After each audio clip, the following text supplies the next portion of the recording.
Hello, hello. It's been a long time. I see Jane's in the house. How are you doing, Jane? Welcome, everybody, to Unveiling Addiction. I keep saying Facebook page because I do have a Facebook page, but this is my YouTube channel. And I'm going to try to bring on more and more people and expose this, Suboxone epidemic. There are so many people that are stuck, that can't come off of it, that are afraid to even start the process of coming off of it. And it is very, very possible. And one of the things I want to do is bring as many people as I can together so that we can all speak about people who have been successful in the fight, even people who are fighting. We have to all come together so we can share our stories and see what's working and see what's not working so that we can create a movement, a Suboxone-free movement, because this is a bunch of bullshit. I have a friend that's actually in the hospital right now fighting for her life because of oral cancer due to Suboxone use. Okay, I know people whose livers are failing. I know people who are having autoimmune disease, all this shit, all stemming from Suboxone. So I'm trying to not, people don't always want to come on and speak about this, skeleton in their closet. Some people call me like, you're the only person that I know or that I can talk to about this, because they're kind of embarrassed about it. They don't want to speak about it. So that's another reason why I'm shining the light and sharing my own story and bringing more and more people together so that people aren't embarrassed to talk about this. There's nothing to be embarrassed about. This shit, me personally, everybody has their own perspective. But for me, I don't think this should be prescribed to anybody at all whatsoever. So today I have on a mutual warrior that was on Suboxone for about 13 and a half years, 13, 14 years. He's going to speak with us a little bit about why he was placed on it, how long was he on it, how he came off of it, what he did. I mean, his own journey. And then we'll just kind of dive into, just a few things here and there. So this is Kevin. Let me introduce you to Kevin. Kevin, I don't know how to pronounce your last name. Cattrano. Cattrano. That's right. We did just talk about how you were Italian. How are you doing, Kevin? Good. Excellent. Happy to be here. Good. I'm glad you're here too. So we connected. How we found each other on TikTok, ain't that right? How did we find each other? Yeah, I think originally about a year ago, we started maybe messaging back and forth. But recently, I guess over the last 60 to 90 days, it's picked up because I've seen your videos and the amount of work that you put into getting the message out that there is hope if you're stuck on Suboxone. That's And right.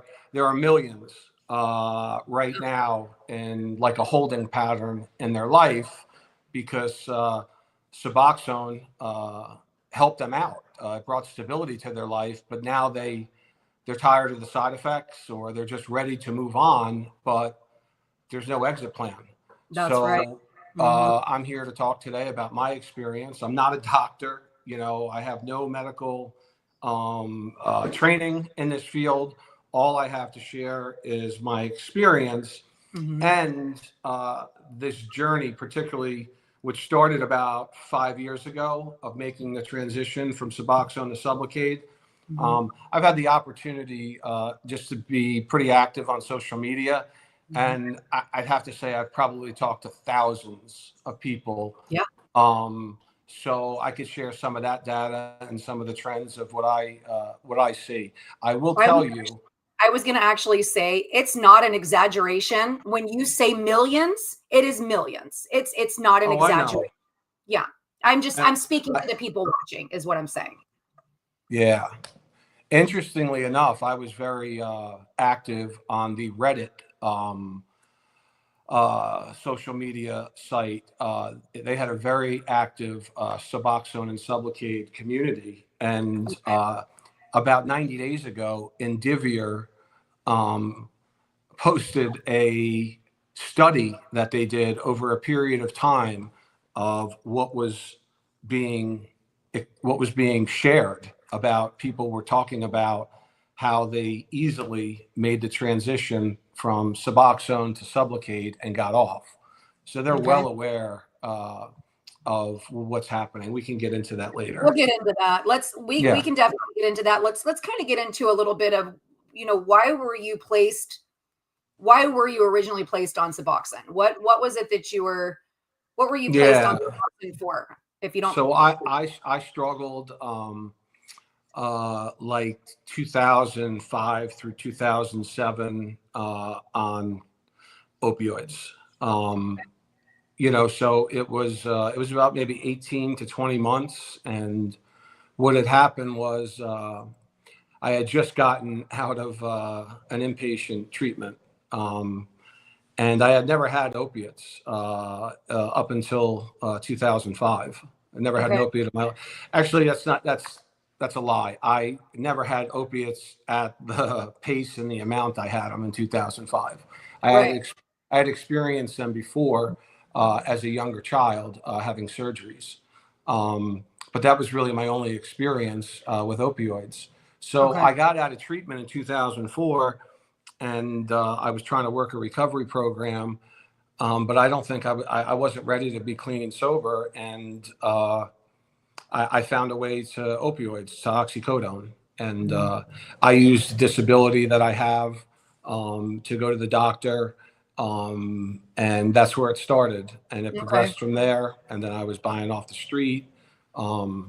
And then I was supporting my habit and a friend's habit, and it just got out of control. And after about 18 months, I had started hearing about this Suboxone drug that was out Right.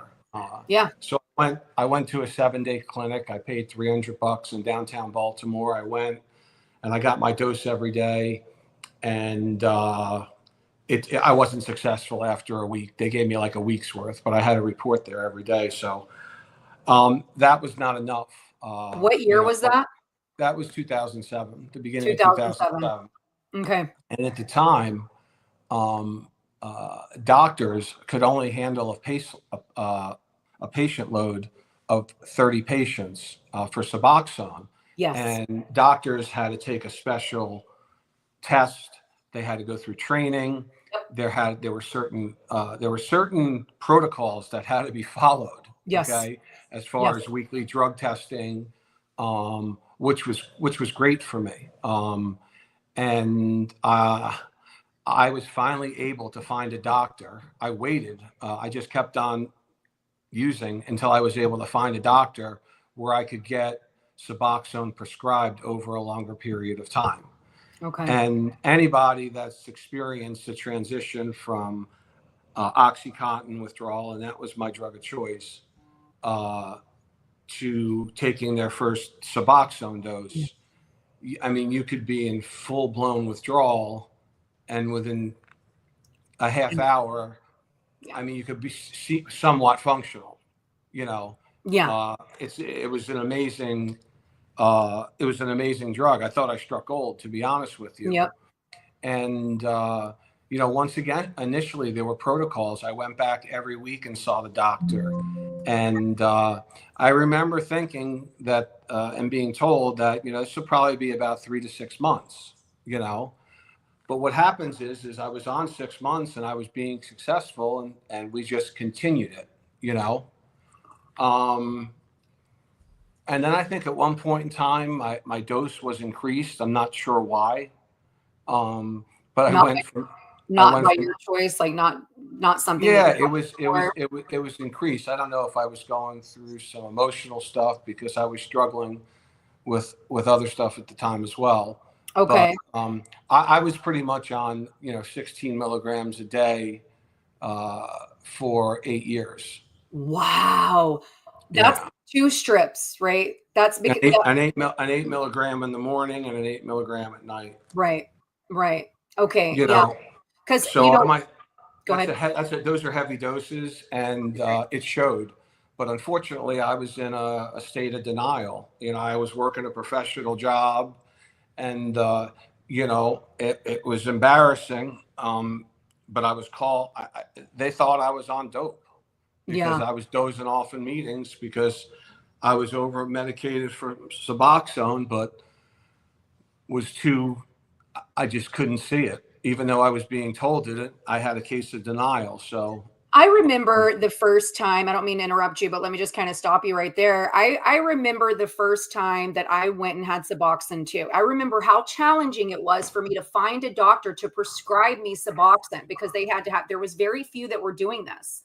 because they had to have extra education. They had to have the X waiver. I mean, it was very difficult to find a doctor. I mean, I had to drive like a little over an hour to see the Suboxone doctor that I finally found in Austin. And now here we are, and literally nurse practitioners, physician's assistants. I mean, it seems like it doesn't just seem like it. Literally anyone that's they can all prescribe Suboxone, and they're literally using it for shit that doesn't even make sense. I mean, Yes. I've heard people talk, I'm addicted to meth, so I'm on Suboxone.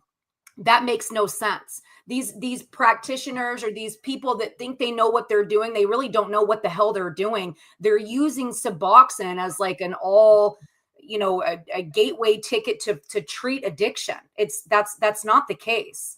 But anyways, I just kind of wanted to chime in on that a little bit, because I think it's important for people to know there was a time where it was very hard to find a doctor that could prescribe Suboxone. Yeah. And And they eventually moved it. I know the history of this because I experienced it. They eventually moved it to then 100 doctors and then 200 doctors.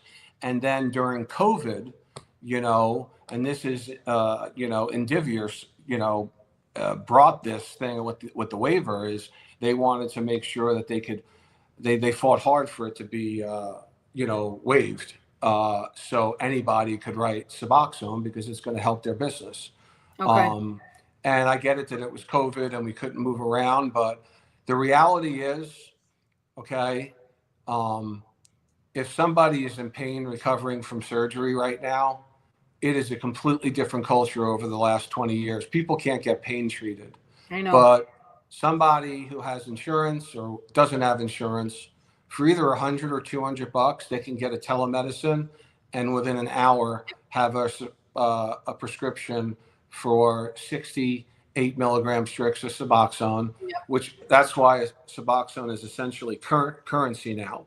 It's the number one trafficked drugs in prisons. Yep. And Indivior, is at the center of all of this. Yeah, my mother, I think I've spoke to you a little bit about her. She fell 60 feet over a balcony and is paralyzed. And I was her caretaker off and on for literally the last 10 years. And they pulled her pain medication, labeled her a drug addict, a drug seeker. And I'm not saying there wasn't times that she probably abused her. I mean, I'm sure she did. She was in a significant amount of pain, but they're so quick to point at you and say, "Oh, you're a drug seeker," but here, let me put you. And then they placed her on Suboxone. And I'm like, I don't understand, what Suboxone is not going to help her in this battle. It's a trap. Luckily she didn't stay on it long enough, but I totally understand, everything that Claudia pushes, everything that I see about people not being able to get the proper pain medication. I remember when I had my breast implants out, I didn't get pain medication, which was fine because it was like I was battling my own demons anyway. So it was probably best that I didn't get it out. I really didn't get, any prescription for that. But yeah, and I like to be, I was definitely not always like this, but once I got serious about recovery and being free of Suboxone and all opioids, I make sure that every doctor I go to, a new dentist, I had foot surgery a little bit over a year ago, pretty significant foot and ankle reconstruction. Okay. And that doctor knew that I was in recovery, and I got a small script of hydrocodone, but I had, people administer that to me. I took responsibility for my recovery because I still needed pain medication. Okay. That surgery, but there's ways around it. But sharing that you've struggled with opioids before really puts you in a very, very tough position to get opioids if you have any sort of surgery. Yeah. And I think that's unfortunate. Yeah, it is, but it is what it is. Yeah, it's almost impossible. I was shocked whenever the friend that I have that's in the hospital right now, I have a friend, Michelle, that's in the hospital right now fighting for her life. She has a hole in her mouth because of Suboxone use. She had to get a skin graft from her leg literally in her mouth just to help patch that up. And she's fighting cancer right now because she used Suboxone. She started using it, I think she said in 2019. And then within a matter of like 2 years, she she was noticing some issues in her mouth, and before you know it, she's diagnosed with cancer, and here she is fighting for her life in a hospital. You know, she has the best warrior spirit ever, and she's turning her pain into power and wanting people to see what she is experiencing so that others can either feel, you know, just motivated to come off of that shit, or, you know, just exposing it in general. You know, I've actually, since I've been posting, you know, my journey, there's been quite a few people that are like, I am so glad I saw this video because my doctor was going to put me on Suboxone, or, you know, I was considering getting on Suboxone because I was on 7-OH, or, you know, and it was literally the video that made them make the decision. Okay, maybe that's not something that I'm going to do or want to do. Do you want to get into a little bit as to how you found sublocade? Yeah, absolutely. So, you know, go ahead. so July 10th, 2007 Okay. to January 24th, 2021. Okay. That's 4,928 straight days I took Suboxone. Okay. Okay. During that period of time, there were at least a dozen cases of when I tried to taper. Remember, I said my average dose was 16 milligrams, which is a lot. I found it very simple over a period of 6 to 8 months, multiple times to go from 16 milligrams to 2 milligrams. I could not get, I mean, getting. Are you saying you tried to taper yourself down first before you found sublocade? Is that what you're saying? I'm sorry. Absolutely. I absolutely tried every Okay. way possible, Okay. but Yeah. what I thought was the right way. Okay. I think the people that are finding a tremendous amount of success getting off Suboxone through tapering are doing it over an extended period of time. Yes. Yes. But here's where I struggled with that is Okay. the first time I tried to taper, I think I got down below 1 milligram, and I was really struggling, like even, you know, going from 1 milligram to 0.75, which is a low dose, but it's still a significant drop. Yeah. And it was at that point in time that I realized that, like, if I broke, you know, if I took more, I would feel better. And Right. that was at the point in time, and that was like after 8 or 9 years that I know that, wow, you know, if I really reduce my dose on Suboxone and take more, I actually get some euphoria. So this, I'm being fully transparent with you. I love that. That's what we need. That's great. There was a point in time where I knew how to get a little extra of an energy bump from Suboxone, and that's what really, really, really just planted the seed that tapering was going to be very, very difficult. So at the end of 2020, I was at wit's end. I think I was stable on 2 milligrams, and that's plenty, to be honest with you. I was taking it in the morning, and that was enough. I was done trying to get below 2 milligrams. I was just comfortable there, and I just figured, you know what? If I got to be on this for the rest of my life, I will.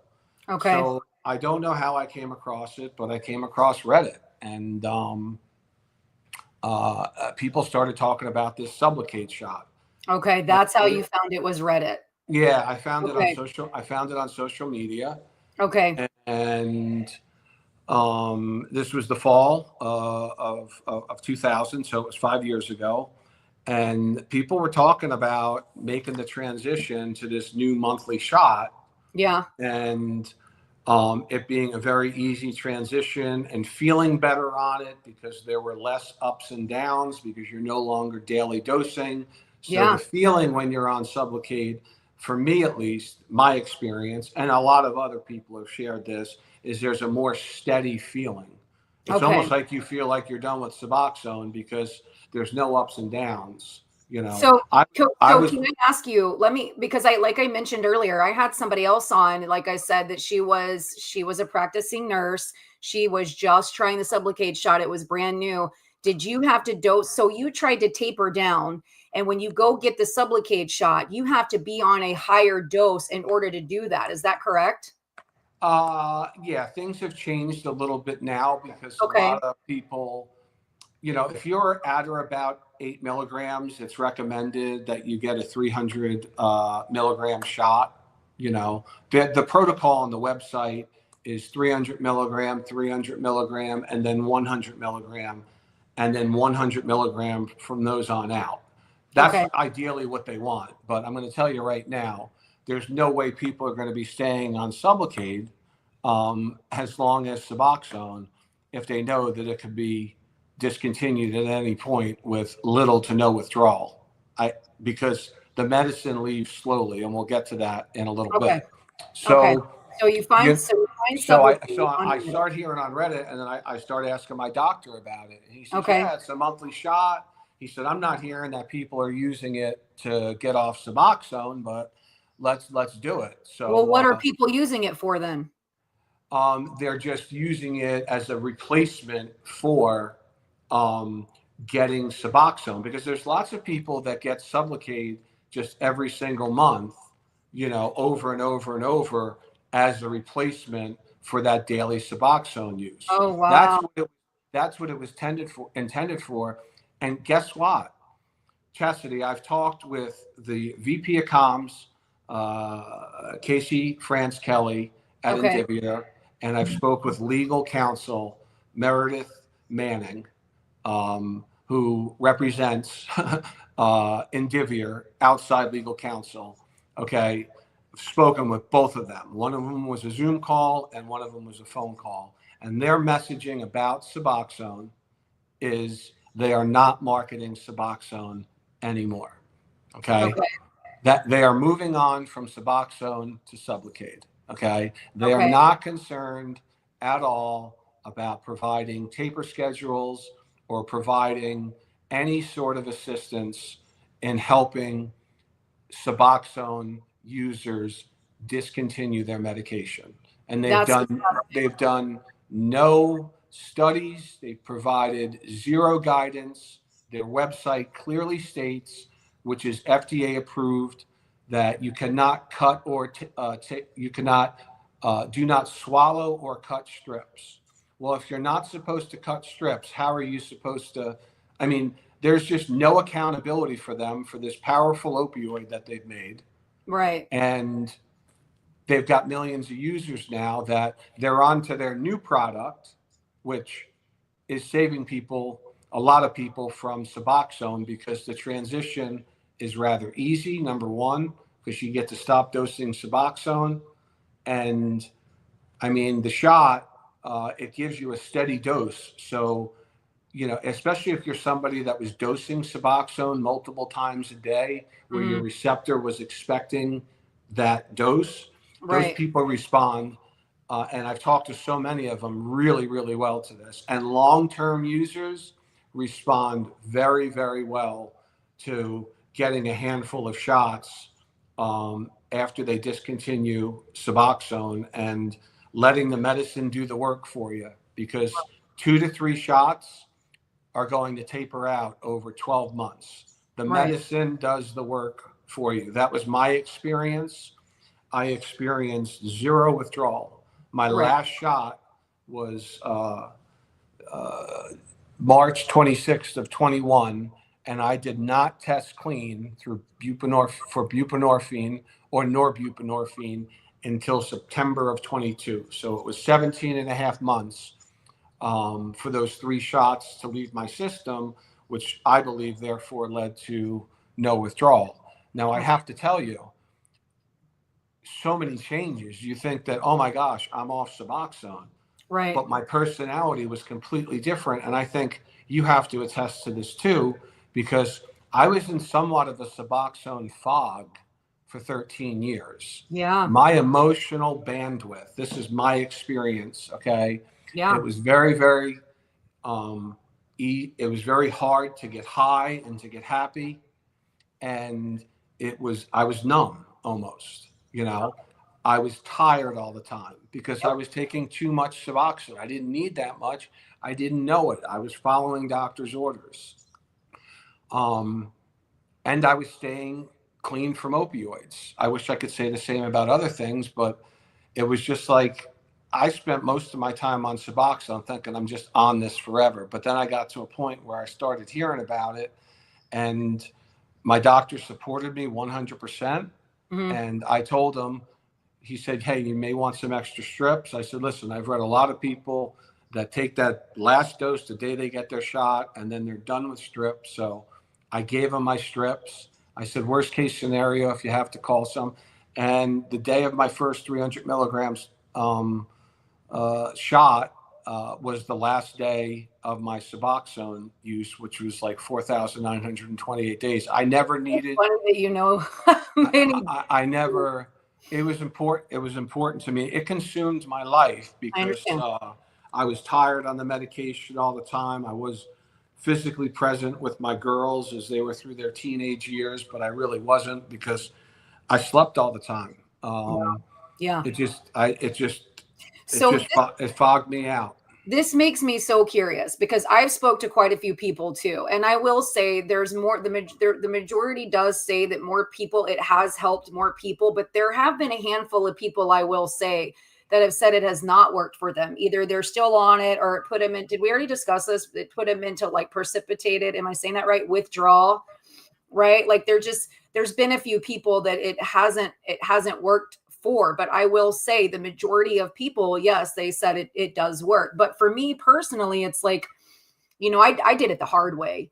And it was a definite fight, but it can be done. You just have to take it very, very slow. And I don't know how I feel about going and having something injected in my body that I don't even know how new it is, how old it is. I mean, what do we know about this so far, right? I mean, same thing with Suboxone. It's like, oh my gosh, we found a solution to our problems of taking, here I was taking 20 Vicodin a day. Let me take this one Suboxone to help me prevent the withdrawal. But it's like, oh my gosh, I found something that could help me, but not even looking into what it does to your teeth, what it does to your body, how it is a trap.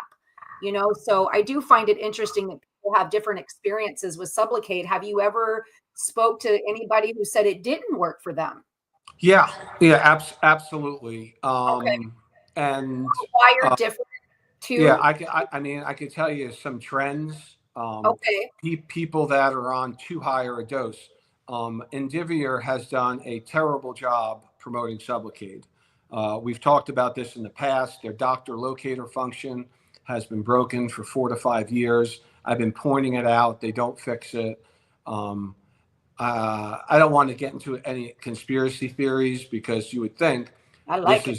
this is a medication that is helping people and it's their new medication, but for some reason they don't want any ties to it helping people get off Suboxone Right. because they are walking away from Suboxone.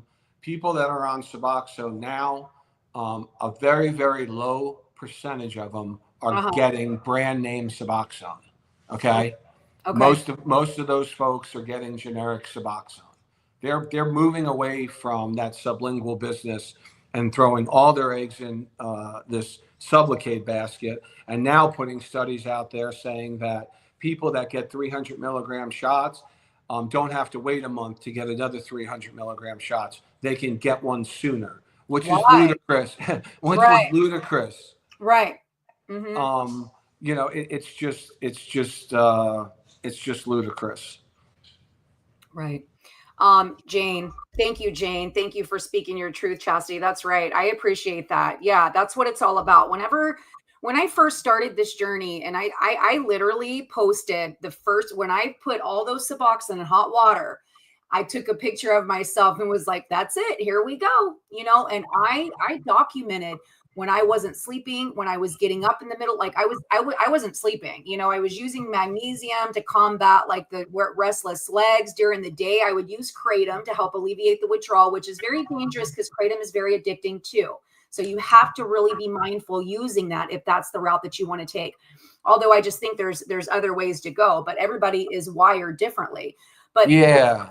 the more But that I should we be responsible for figuring this out? And I hate keeping you get back to Indivior, but they're doing nothing to help people, the millions that are stuck on this. You have people that are getting off Suboxone by going on oxycodone for a week and dealing with those withdrawals. Like listen. Why? It's Yes. like we can't talk about that. Like I had so much negligent use of Suboxone. I offered to the legal counsel, the outside legal counsel of Indivior, to share all my records with them because I just wanted to point out that there is like real problems. But they didn't even want to address that people struggle to get off Suboxone.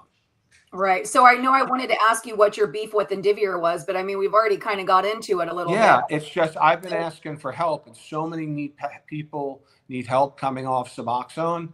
And I went to like the highest of the highest, the VP of comms, and as soon as started asking questions like, "How do you taper off Suboxone?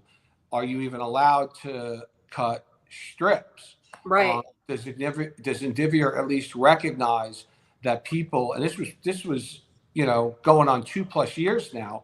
Can you recognize that sublocade is helping scores of people that are struggling to get off Suboxone? Do you realize that people are paying out of pocket $2,000 for one shot to get off Suboxone? What does that tell you about the depths of the chemical hooks of Suboxone?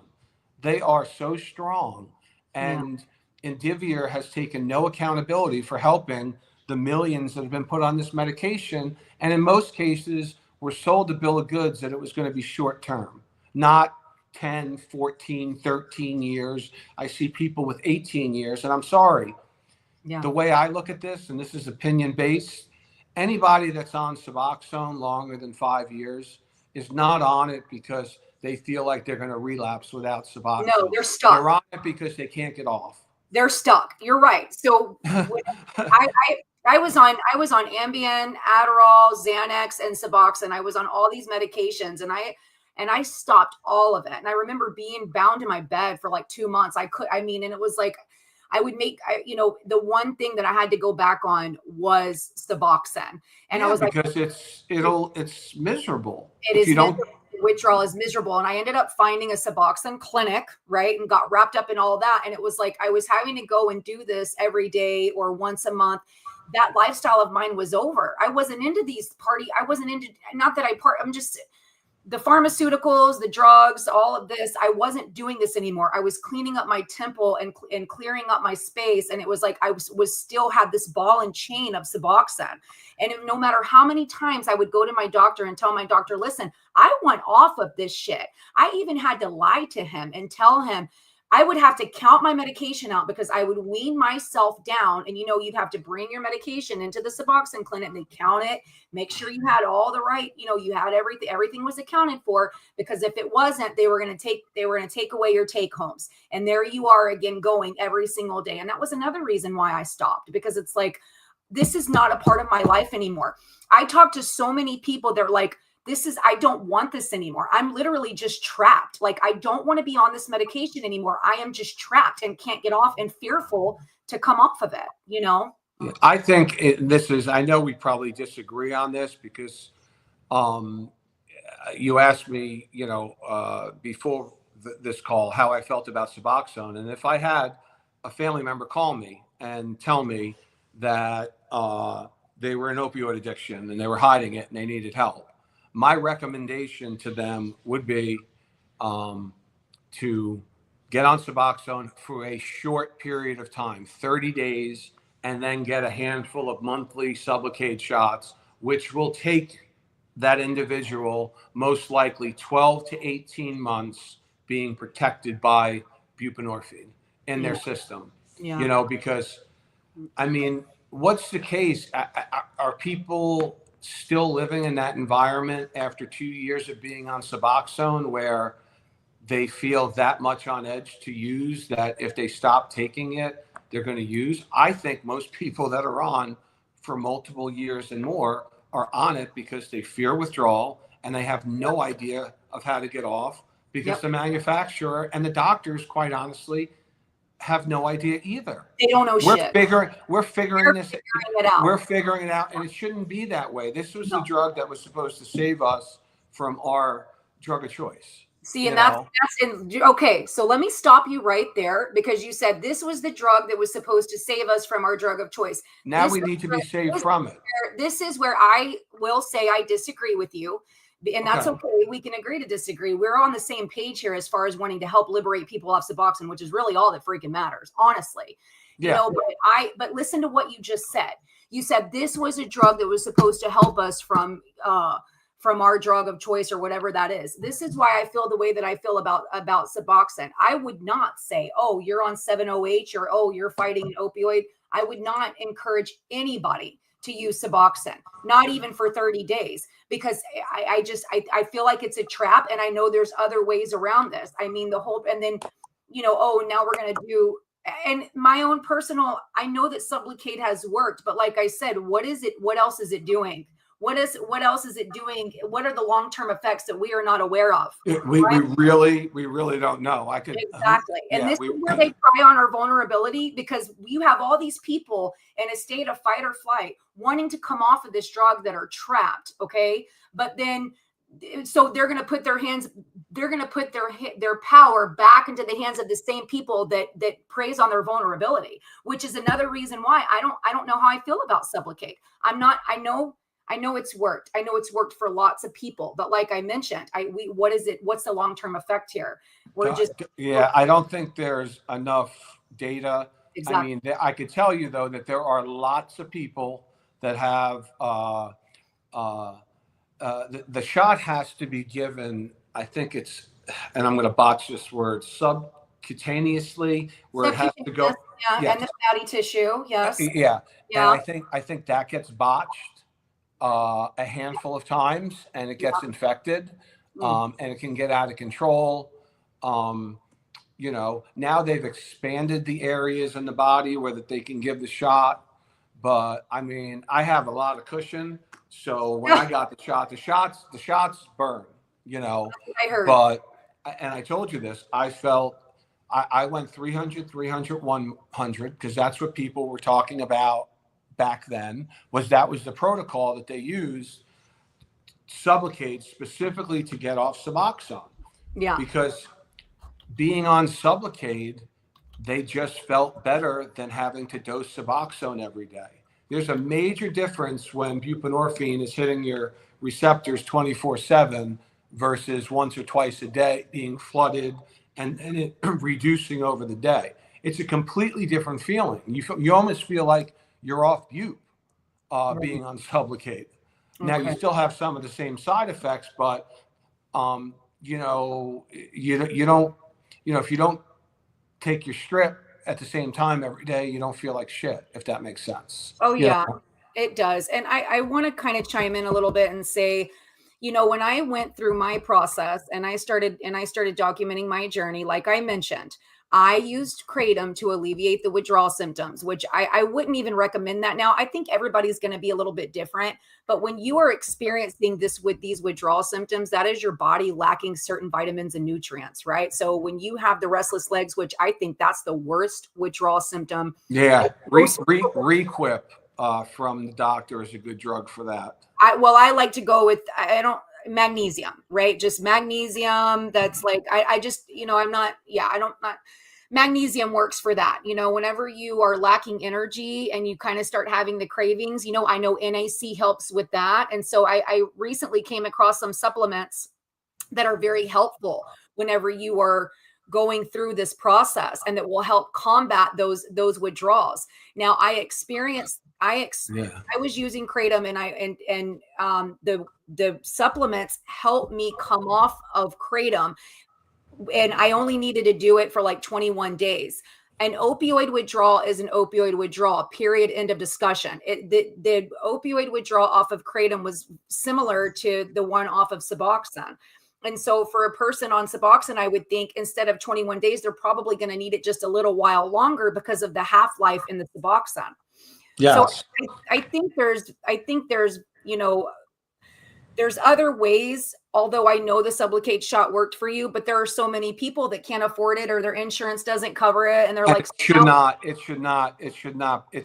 be that way. I know. Because I'm going to, and I don't have any statistics for this, but,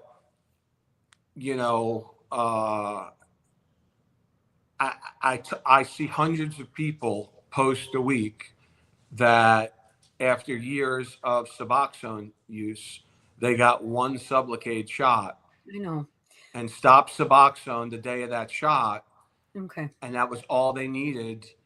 And these are people that tried to get off Suboxone by tapering, couldn't do it. Okay. So it's pervasive. And the fact, I'm sorry, I got to let the pups Okay. out. All good. No problem. Can my, oh, I don't know if I can turn my screen around. Can I? No, I don't think I can. But this is Charlie. Hi, Charlie. My dog's, oh my gosh, he's adorable. My dog's, He's making a cameo for the live stream. that's cute. He's somewhat of a celebrity anyway. That's awesome. So question for you. Did you ever did the Suboxone ever affect your teeth? Yeah, absolutely. And what's interesting is I started documenting it immediately when I went on the strips. And Yep. I have enamel wear at the top of my teeth, gum line, that I have documented with 2 different dentists, actually 3 now, that basically the enamel has been eaten over years. Okay. But I have to tell you, like, that's something I eventually will probably get with one of these class action lawsuits, but that's just so secondary right now to me trying to get Indivior to just recognize this problem with folks struggling off Suboxone and just coming up with some sort of patient hotline, patient advocacy. I've been asking for help for years, documented help.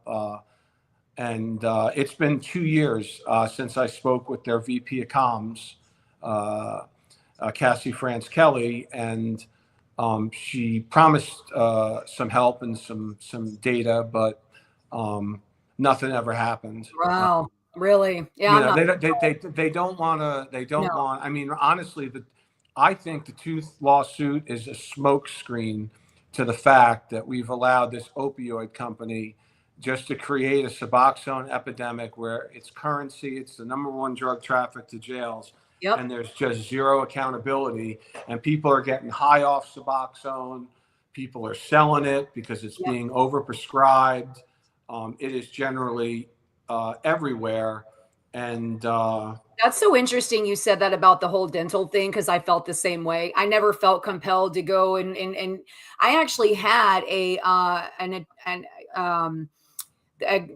attorney, a law firm reach out to me when I first started documenting, about my journey with Suboxone, and they were trying to get me to rally up people to use them for their dental. And I'm like, I don't know. It just didn't resonate. I'm like, I just don't, they wanted me to make a video. And I'm like, I don't know. It doesn't resonate. I don't want to do that. I'm not going to, these people don't need to be preyed upon. You know what I mean? It's like, they actually need help. Like, you're just looking at people as another number in your, it's just, I kind of felt the same way with that. I really did. And I'm hearing a lot of people are being turned away anyway. Yeah. You have to lose I called one company and they're like, well, have you lost 4 or 5 teeth? And I'm like, no. They're like, yeah, well, we won't take you. And I'm like, okay. And you know what? The reality is, I put other chemicals in my mouth or my nose that could have also impacted my teeth. Like, that's the reality. You know what I mean? It may not be the Suboxone. It could be other drugs that aren't good for your mouth. Right. It was the Suboxone for me. Well, I also went through chemotherapy too. And at first I thought that's what did it. I thought it was the chemotherapy. Plus, I was a party animal for years and I did lots of drugs and stuff too. So I just figured it was a combination of things. But when I started diving deep into, Suboxone, it was definitely that, because I had very strong everything, strong teeth, I'm very strong in every way within my body and my temple. So I know it has to do with the Suboxone, with the teeth. But yeah, a lot of people are being turned away with that. So while these folks and trapped, a lot of people, I use that word a lot in social media. Trapped. Yeah. Trapped. They're trapped. Because they're trapped, what I think Indivior, fails to recognize, and I'd like to just talk on these points for a little bit. Please do. Is the fact that there are a handful of people, and maybe you can back me up on some of these side effects, maybe you can't. Okay. But the GI distress that Suboxone, especially when you take it at higher doses, can cause your intestines. Yep. I mean, it's it's really, really bad, and it's bad to the point where it impacts people's lives because they Right. can't go to the bathroom. Yes, They're I so was the same constipated. way. They're co-constipated from Suboxone. They can't go to the bathroom, and Yep. not to get too personal, but I can remember like family vacations where like evenings were ruined because I was so uncomfortable. Yeah, Like it I'm was. glad that I'm glad that you touched on that. No, it's not to be TMI because it is what it is, and sometimes I It's the will go. reality that as people are struggling to get off this drug, they're dealing with some pretty heavy side effects. Another one, and I can speak to this in detail, and I had myself tested. Suboxone destroys testosterone levels in both men and women. Oh wow, okay, yeah, you Okay, said because that. women produce testosterone too. Okay, Okay. I okay, was in my 40s when I was on this for the most part, and being 50 years old. And my testosterone, when I had it checked, was between 150 and 500. And for somebody of my age, I should have been well above 500. Okay. That is a significant amount when you're dealing with roughly 30 to 40% of the actual testosterone that you're supposed to have in your body. It okay. completely changed my emotions, my desire, uh, just simply being able to even get in the mood. It had that significant of an impact uh, in that part of my life. Interesting. Yeah. And they don't realize that. And you know what they're doing now, which just really wasn't being talked about 10 or 15 years ago, is well, the solution to that is just to, offer the males testosterone. I know. So now you've got a lot of folks on Suboxone in their 20s and 30s who are Right. taking testosterone. And I had this discussion with my doctor a few years before I made the transition to sublocade. And he said, listen, if you want testosterone to get your levels back up and even higher than what they were, because there are benefits of having high testosterone. I mean, there's benefits. But I was just like, I just didn't want to put something in my system, another something in my system. I just dealt with it. And it was not easy. And it caused relationship distress. And I mean, I don't know. Is that just a solution now? Well, you go on Suboxone, your testosterone drops, you immediately get, you Right. know, testosterone replacement, which, by the way, if that's abused, that's like taking steroids. You're taking more of it. Yeah. So it's like this Well, whole leave issue it to now the that it's medical caused. system to be like, oh, here's a problem. Here's a solution, another pill or another something. Like instead of That's let's wean you off this Suboxone and get you off of the why you got this problem in the first place, right? We're gonna just throw you on some testosterone instead. Yeah, it's or just to supplement it while they're on Suboxone. It's Right. just I think it's unnecessary. There are way too many young men in their 20s and 30s that are being co-prescribed testosterone with Suboxone, and That's it's crazy. dangerous. So you've spoke to people who are on Suboxone who are also I'm sorry if I missed that, but they're on Suboxone and testosterone. Hundreds. Wowzers. That's insane. It's well, first off, Wow. Wow. testosterone just in general right now over the last 10, 15 years for Okay. men in their 40s and 50s is just I mean, I think it's a very hot topic, because there's a lot of pros, but it's not the norm that people in their 20s and 30s, young men, should be going on testosterone because Suboxone is destroying their testosterone. Wow. You know what else I've come to find is people having restless legs, and I'm going to get to that. People having restless legs, and the doctors are giving them gabapentin. Cuz so here's the deal. So I speak to so many people. I mean, just like you, because this is good. This we're learning, right? From each and every person's experience. We're learning.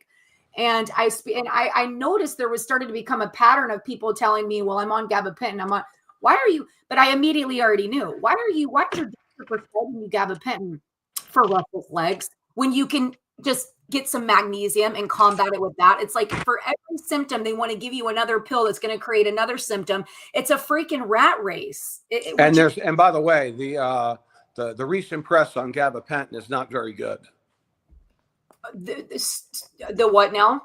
The recent news on gabapentin is not very good. Yeah, I saw something on gabapentin. Let's see. We have Second Chance Recovery here saying I'm still on 2 milligrams after 14 years. Well, I can maybe share my experience. That's exactly where I was after 13 and a half years. And the way I got off 2 milligrams was to increase my Suboxone dose for 30 days to 4 milligrams. And then I got a 300 milligram shot the afternoon of January 24th, 21. And the last time I took Suboxone was 4 milligrams that morning.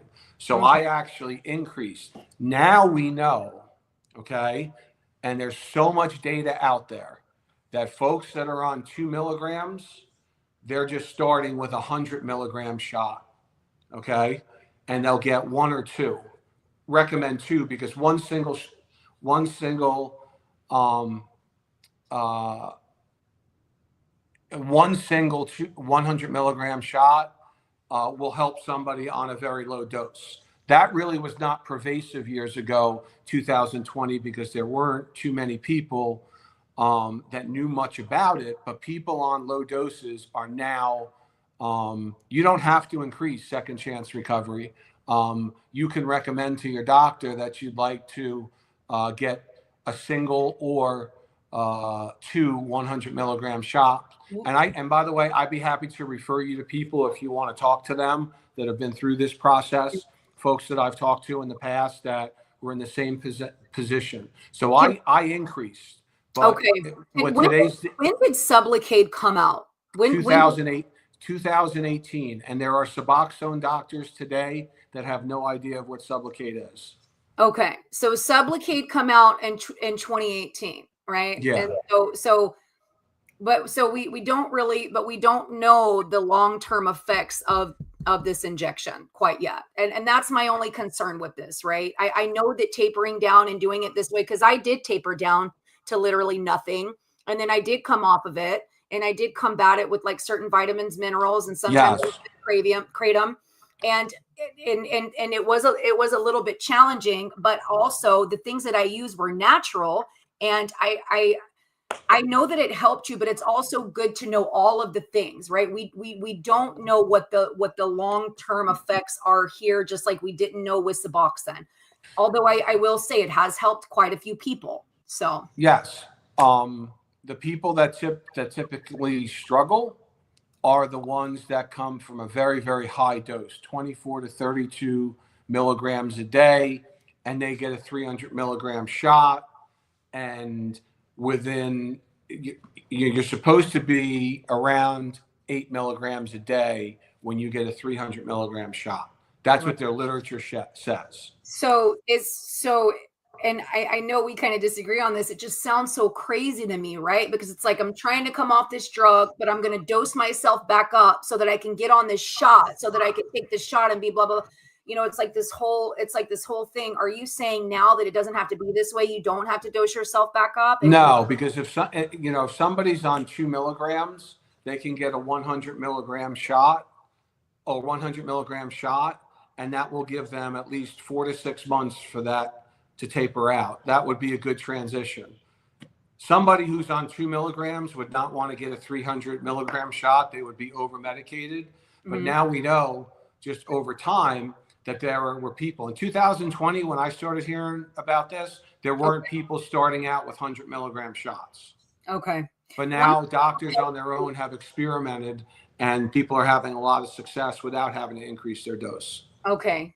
So Second Chance Recovery, I was on a very high dose years ago. I've been weaned off down to 2 milligrams, but it's kicking my butt. I was there. And the one thing that I will tell you is if you do decide to continue to go this route, I would just say, take it really, really slow. Another question I have for you is what symptoms is it that you're experiencing that are making it tough? Because maybe we can maybe we can recommend a few things, because if you're experiencing restless legs, magnesium is a way to combat that. High condensed reality. How are you doing? Or Clay, how are you doing? um, so let's see what he said. Typical withdrawal symptoms. Yeah, like what was your worst withdrawal symptoms when you were trying to get off of Suboxone? What was the thing that got you, just got you down the worst? Well, during my time, it was insomnia, depression. I was never suicidal. Um, Physical body pain, no appetite, really the no sleep, and that put me. At the time, I was working a job where I had to drive all day long. Mhm. And I wasn't sleeping at night, maybe 2 or 3 hours. The insomnia and just the depression. I have to share a picture with you. I couldn't find it, of 2017 that I just took on my couch at like 4:30 in the morning, and I was just full of tears and Oh, frustration yeah, and hopelessness. yeah. Which, speaking of that, this whole podcast today, Hmm. if I'm able to help Hmm. one person, Right. you know, who might be considering this or gain some knowledge of this and is able to free themselves of that hopelessness that I felt trying to get off Suboxone, Hmm. it's a win situation. Yeah. And if I don't help anybody, I believe a part of the cycle of recovery for me is I've got to be willing to share my experience to provide hope for others. If I ever lose sight of that, because there were those people on Reddit, and I have no idea of who they are, that Mhm. shared their experience with me, that Yeah. gave me the hope to go to my doctor. So I Yeah. really believe in paying it forward. And I talk to people every day about this. Sometimes family members will look at me, they'll be like, "Who are you talking with?" I'm like, "Just 1 second, I got to finish up. I got to, get back to somebody," because Yeah. it's helped my recovery tremendously, That's being right. able to pass this gift forward. Yeah. And that's why we're doing what we're doing, right? We're going to come. I was even going to tell you that maybe we can come together once a month and have a podcast like this and kind of go over new things we learned and more people that we've talked to and try to expose more of this. But we're doing this because there are so many. Ooh, I'm getting goosebumps all over my body. There are so many people trapped. And when I fought this fight, this was the hardest thing that I had endured. And I had to just forget about what anybody thought, like, because I would have to just kind of sleep when I could, shower when I could, rest when I could, which was often, right? But it's like I had to forget, like, family members not understanding, like, why are you being lazy? Like, what's going on? I just had to completely forget about it and just really, really dig deep within myself and connect with my intuition so that I could be guided to just navigate this and make it my bitch, really. I mean, I know I cuss sometimes, but I will tell you this, like, people are so fearful to come off of this medication because it really can be, it really is challenging. And the first thing I will tell you is you cannot, there is nothing to fear but fear itself. I'm not saying your feelings are not valid. I am not saying like you're not, fear. I understand why fear. I get it. But that being in that energy is not going to serve you and it's not going to help you. If anything, turn that around and be like, you know what? I'm going to make this shit my bitch and I'm going to get pissed off instead of being fearful, because fearful is such a low vibration. It's not going to help you combat this at all. Get mad. Why am I like this? Like, I would just turn it around. And you are right. Helping other people does help yourself. Yeah. And that's I why don't, we're doing what we're doing. We're trying to expose this. We're trying to shine light on this. I talk to so many people that are like, this is my skeleton in my closet. Nobody knows about this. There's millions and millions of people literally stuck. So it's like yeah. you're paving the way for people to speak about this publicly so that we can all come together and we can create a Suboxone free freaking movement to get these people free and liberated once and freaking for all, Yeah. Yeah. Something else, Yeah. I want to address. Okay. When I got off Suboxone and all the bupe was out of my system, my emotional bandwidth Yeah. was greater. Typically the highs and the lows. Yep. The excitement. I mean, I laughed today like I never laughed on Suboxone. I love that for you. Yeah. Okay. Laughter is Um, healing. You love it. um, I participate in life more today because I'm not on Suboxone. I'm not sleeping through family parties in the middle of the party, dozed off because I just took my 8 milligrams. I mean, that was my life. Yeah. And I can tell you the hardest drug I've really had to conquer and get past, um, was Suboxone. And Yeah. that's why I just feel like a debt where anytime I have an opportunity, like I'm seeing on the screen, Suboxone free is what I want to be. That's right. Man, I get that. Yeah. I get that, and that's why I'm here today. That's right. Is just to share my experience and let Mhm. people know that there are options. Some people, I talk so high about sublocade because it works. Listen, it worked for me, and I feel like shit. If it could work for me, it could work for anybody because of the struggles I had. You Okay. were very successful coming off, and major props to you. But my experience, I really struggled, and sublocade was a gift. I always say on Reddit, I used to tell people all the time, Suboxone saved my life, and Hmm. sublocade saved me from Suboxone. I And understand. and me personally, I needed to be saved. I needed something outside, I and understand and I respect that. I understand and and I respect that completely. something else during this period of time, and I really don't want to get, and we talked about this earlier, I don't want to get too deep in this, but I believe uh, during this process in making connections with Mm, other people yeah. that were going through this, Hmm. being active and sharing and doing what you're doing, and even people that are dropping on Suboxone, that are active on social media, share that. People need to hear your story. They Yeah. need to hear that you got from 16 to 8 milligrams. They need to hear that you feel great after your first sublocade shot. We need more people sharing the experience because we're not getting any guidance from the manufacturer on how to get off Suboxone, or even the fact that this $2,000 shot that they come up with Yeah. is helping people who have struggled to get off Suboxone. Again, You know, that's why we're doing what we're doing, right? Because if we bring enough of us together and people who have over I've talked to people who have come off of it without the sublocade shot, they tapered down. yeah, So yeah. there are people out there. And if you bring all of us together, it'll be a lot easier for us to navigate. I don't believe that there's no right or wrong way. Everybody's No, different. no. Everybody's going through their own thing. Just because we disagree doesn't, I'm still rallying with you. We're going to rally together. I may not I'm agree. not even sure we're disagreeing. I think Suboxone tapering is wonderful if you do it slow over a period of time. Yeah. And And you I even and I've yeah. mentioned that you didn't take it as slow as you probably should have. And No, I didn't. yeah, That's full transparency. I yeah. couldn't listen. I couldn't hack it. I was dealing with anxiety, and Okay. that's another thing. Everybody that's trying to get off Suboxone or Yeah. drugs, their biochemistry is different. Hmm. I'm sure the fact that during that period of time in my life, I was on an antidepressant, still am. And you know Oh, what? I believe somebody that's on an antidepressant versus somebody who's not on an antidepressant coming off Suboxone, those are two different brains chemically. You know what I mm. mean? Like everybody's biochemistry is different.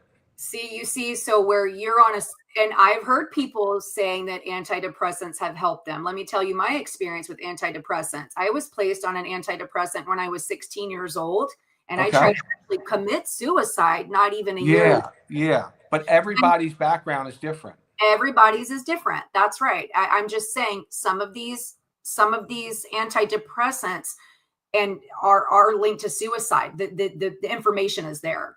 I And guess what? I'm where I am with my antidepressant as where I was with Suboxone for years. and that's okay. I've accepted the fact that I've been on it since 2021, multiple different ones, and Okay. I take it, and it does the job because I struggle with anxiety and depression in the past, and you know, but man, be ready when that Suboxone clears your system, because for me, I do want to talk about some of the things I struggled with, which were my emotions. Okay.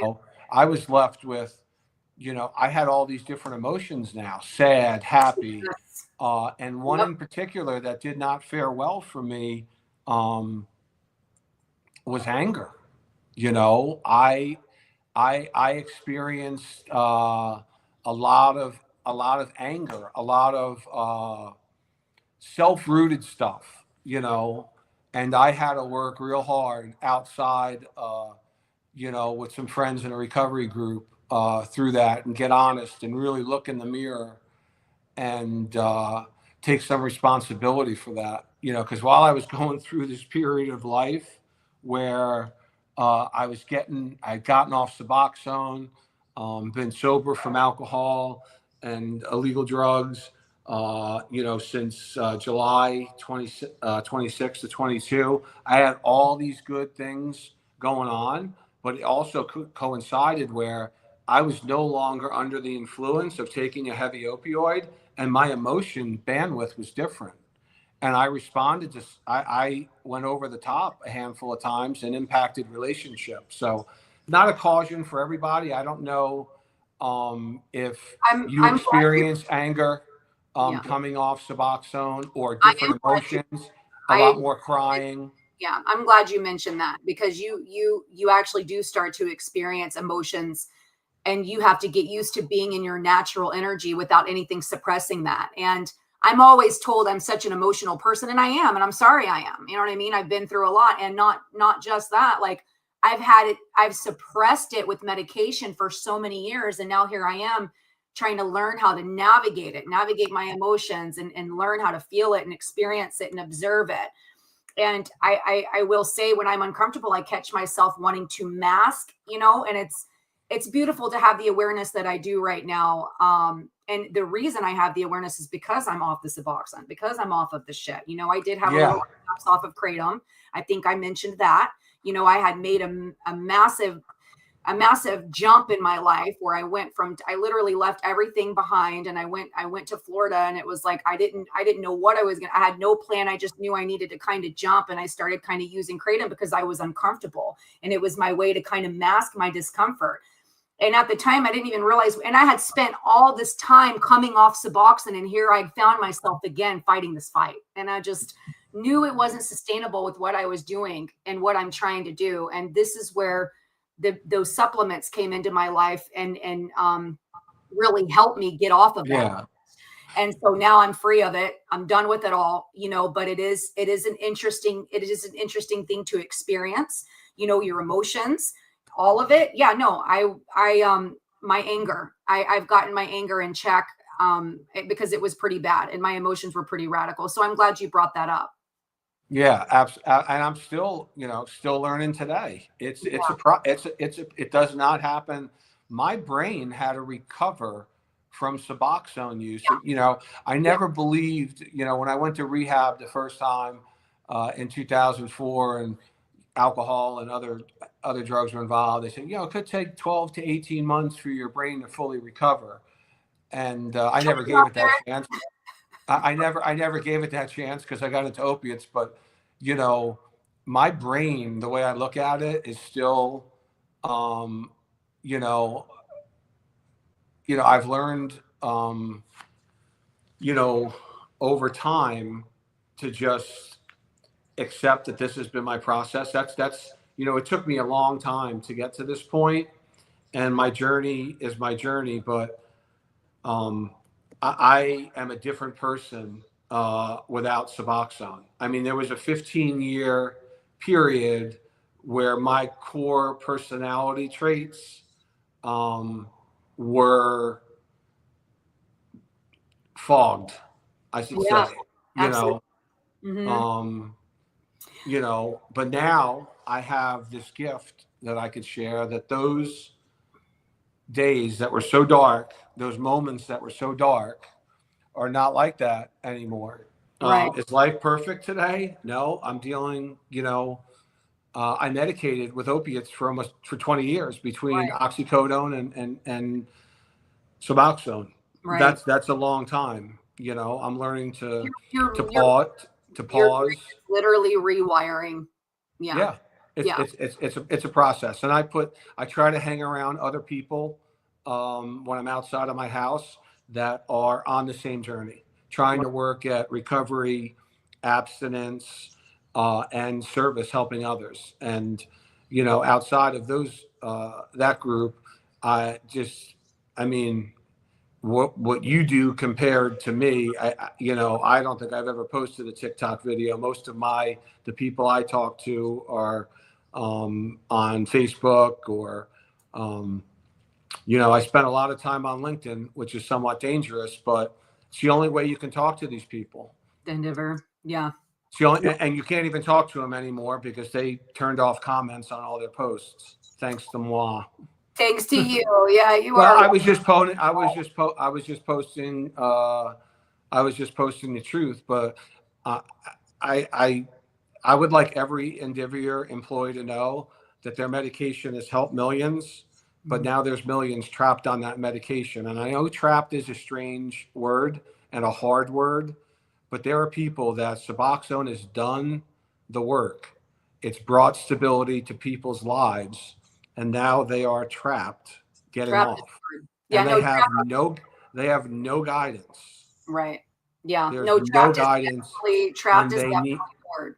they need help. So I am asking one last time, Cassie France Kelly, to please help. You're the VP of comms of this organization, and you have the ability to take this head on and recognize that there are a lot of people that need help getting off Suboxone that Yeah. need Indivior's help.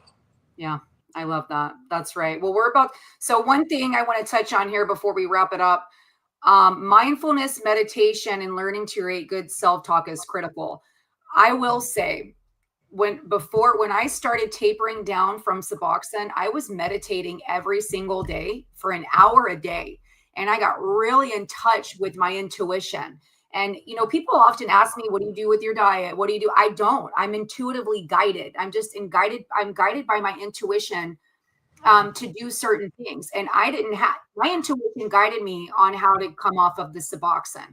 I didn't even realize what I was kind of doing. Like I would take my dose in the morning and I would put it up, you know, and not think about it again. It would be in the morning. That way, that part of it, because your brain is literally rewiring. So where am I going with this? Getting in touch with yourself. You're right. Mindfulness, meditation, good self-talk, abso-freaking-lutely. Completely fall in love and love yourself. And I promise you there's a version of you that's going to help you navigate through the trenches. You know, definitely going to do that. So I need to be around brothers, and I've got a great group of them and a great group of support that have yeah, watched me through this. I don't want to say struggle, but journey with Suboxone, and they're very supportive yeah, of my recovery. And this is, you know, being able to share this. You get it. It's, I mean, how good does it make you feel being able to put some content out there that is helping other people? And you are helping a ton of people, and in turn, you're staying clean and sober, and you're happy and free.